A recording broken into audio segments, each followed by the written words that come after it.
excerpt from the poem To Autumn by John Keats. Season of mist and mellow fruitfulness, close bosom friend of the maturing sun, conspiring with him how to load and bless with fruit the vines that round the thatched eaves run, to bend with apples the most cottage trees, and fill all fruits with ripeness to the core, to swell the gourd and plumb the hazel shells with a sweet kernel, to set budding more and still more, lay the flowers for the bees, until they think the warm days will never cease, for summer has overbrimmed their clammy cells. And now we present to you a Kathak fusion devoted to Mother Nature. Kathak is originated from Uttar Pradesh. It is one of the 8 major classical dance forms of India. The origins of Kathak is traditionally attributed to the traveling birds of ancient northern India, known as Kathakas or storytellers. The word Kathak is derived from the word Katha, which means story. Hence, Kathakars or storytellers explains, describes, depicts a story through the synchronized movements of this art form. Here, through this Kathak, I am describing about the beauty of nature and the damages caused to it by humans.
Hey friends, now I'm going to explain the meaning of nature through this poem, Nature Unfolded.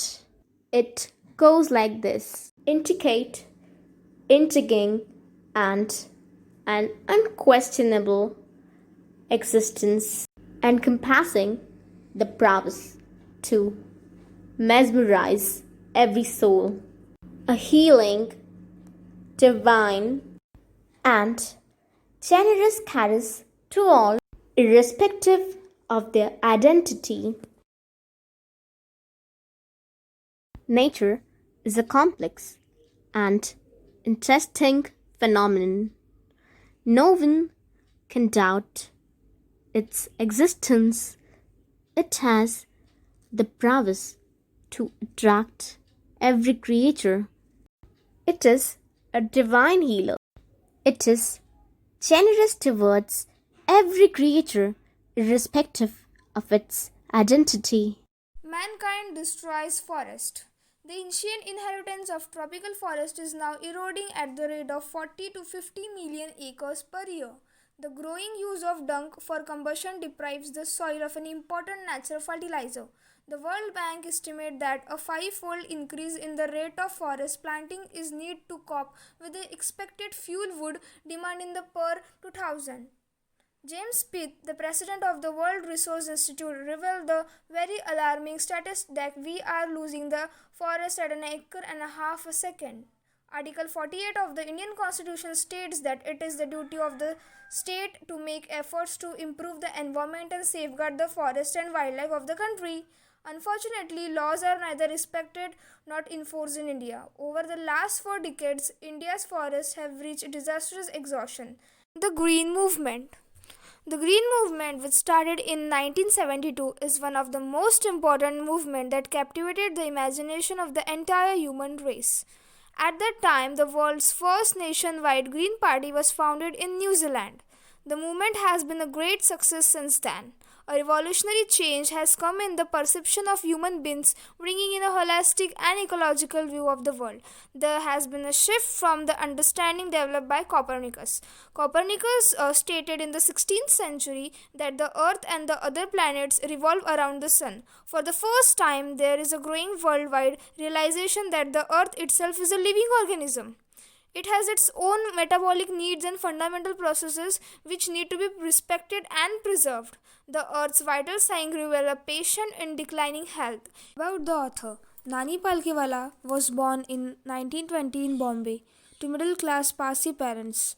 His family name derives from the profession of his forefather, who had been manufacturers of palanquins. He was educated at Master's Tutorial High School and later at St. Xavier's College in Bombay. He was a dedicated scholar. At college, he earned a master's degree in English literature. Upon graduating, Palkhivala applied for a posted lecture at Bombay University but was not awarded the post. Soon found himself trying to obtain admission to institutions of higher learning to further this academic year. Overall, he was a very brilliant scholar student.